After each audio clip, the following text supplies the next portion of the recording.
Suddenly ये बीच में ये सऊदी और पाकिस्तान का ये पैक्ट क्या आ गया? ये है वाइड बॉल, इसको बोलते हैं ना वनडे क्रिकेट में वाइड बॉल है ये। वाइड बॉल को जिस तरीके से खेलना चाहिए उसी तरीके से खेलना चाहिए, राइट।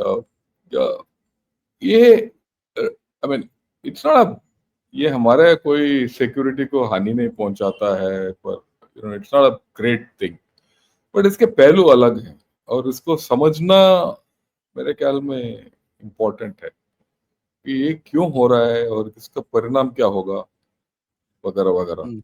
तो सबसे ये पहले मैं तो इसमें क्लैरिफिकेशन बोलिए मेरा बोलिए। ये है कि ये अंकल सैम की सहमति से है या कि अंकल सैम को अंधेरे में रख के है? ये मेरे ख्याल में विल हैव टू सी, ये हो सकता है ये अंकल सैम को भी गूगली डाला गया या अंकल सैम ने गूगली डाला है। So, इसके that's why I said layers बहुत हैं इसके, इस डील के। लेट अस अंडरस्टैंड ये ना पहले कि ये हुआ क्यों। ये बेसिकली हुआ है ये डील जिसमें बोलते हैं कि अगर एक देश के ऊपर अटैक हुआ तो दूसरा देश के ऊपर अटैक बराबर है, दोनों मदद करेंगे, वगैरह वगैरह वगैरह। क्यों हुआ है? क्योंकि सऊदी अरेबिया जो है वो वल्नरेबल है, स्थिति उसका बहुत नाजुक है। जैसे हम सबको पता है कतर के ऊपर अटैक हो गया इसराइल का, और राइट, कतर में क्या था, यूएस सेंट्रल कमांड था और Qatar was under US protection. उसके बावजूद उन्होंने हमास को वहां टोक दिया। उससे क्या है कि बहुत देशों में ये शंका पैदा हो गया कि क्या यूएसए हमें मदद करेगा अगेंस्ट इसराइल, तो हमें कुछ और चाहिए। और सबसे पहले खतरा किसने महसूस किया? सऊदी अरेबिया ने। और ये खतरा क्यों है, ये ये हम समझना इम्पोर्टेंट है, उसके बाद बाकी सब अपने जगह में बैठ जाएगा। जैसे पिछले 5 साल से 5-6 साल से ये हौती यमन में और सऊदी अरेबिया के बीच में लड़ाई चल रहा है, और सऊदी अरेबिया ने जान लगा दिया कि हौतियों को डिफीट करने के लिए हुआ ही नहीं।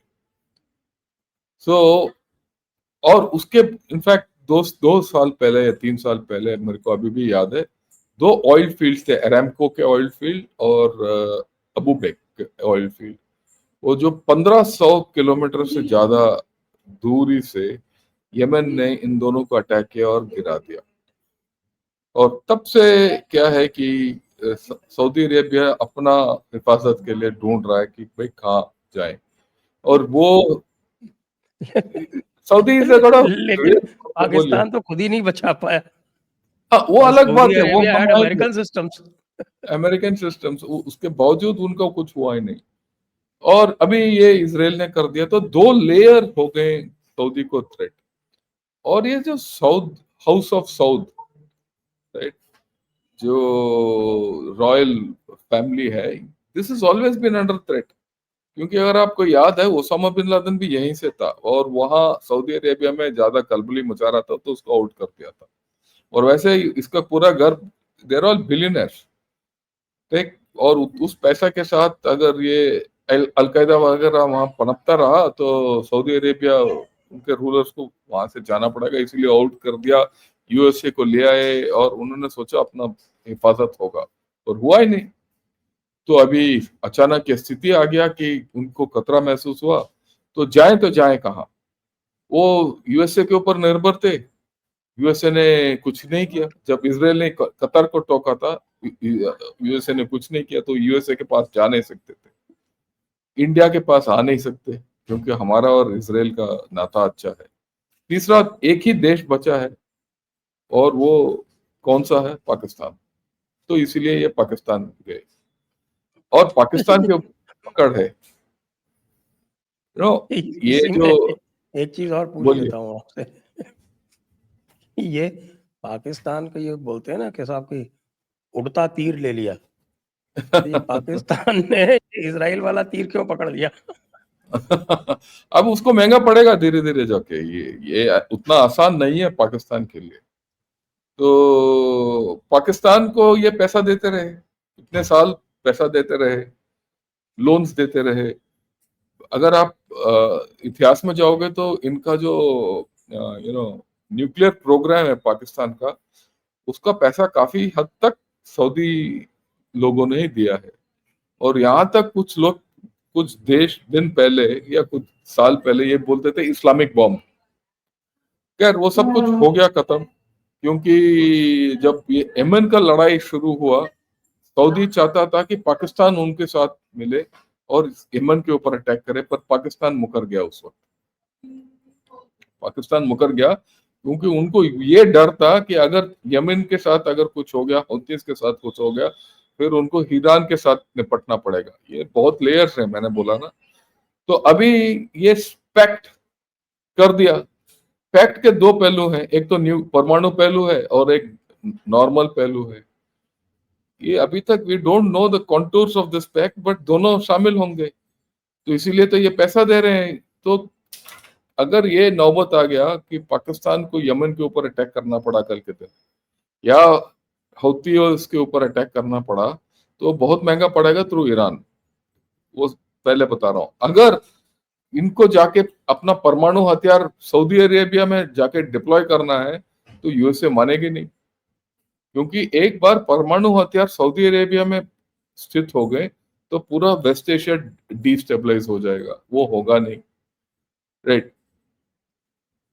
पाकिस्तान के पास क्षमता नहीं है किसी दिन कि वो ईरान के इजराइल के साथ निपट ले।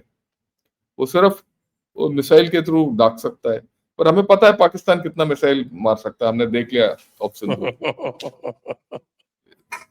ठीक, वो पाकिस्तान तो अपने आप के ऊपर भी मार नहीं सकता, बाकियों को छोड़ दीजिए।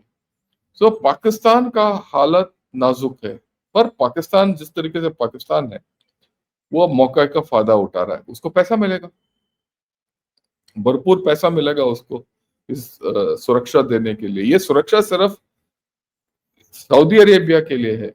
अगर मान लो कल के दिन अगर हम पाकिस्तान के ऊपर अटैक करेंगे, सऊदी अरेबिया क्या करेगा इनके लिए? कुछ नहीं करेगा, कुछ कर नहीं सकता।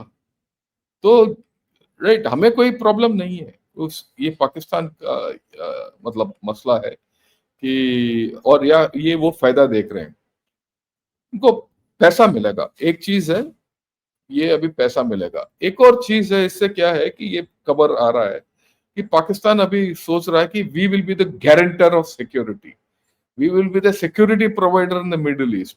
तो इनका मान मर्यादा बढ़ जाएगा वगैरह। और ये भी बात हो रहा है कि ये सऊदी ही नहीं, यूएई, कतर, कुवैत, कतर, ये सब आएंगे हमारे पास। पर उसमें प्रॉब्लम यह है कि ये पाकिस्तान जाके मिडिल ईस्ट पॉलिटिक्स में, वेस्ट एशियन पॉलिटिक्स में फंस जाएगा, क्योंकि टर्की भी है उधर, ईरान भी है, और ये वहाँ वेस्ट एशिया के पॉलिटिक्स अजीब है। और उसमें जाके ये पाकिस्तानी जाके ये सोचते हैं कि हम झंडा गाड़ देंगे, तो इनको थोड़ा महंगा पड़ने की खतरा है। तो ये है पाकिस्तान टू सऊदी अरेबिया या सऊदी अरेबिया की कहानी।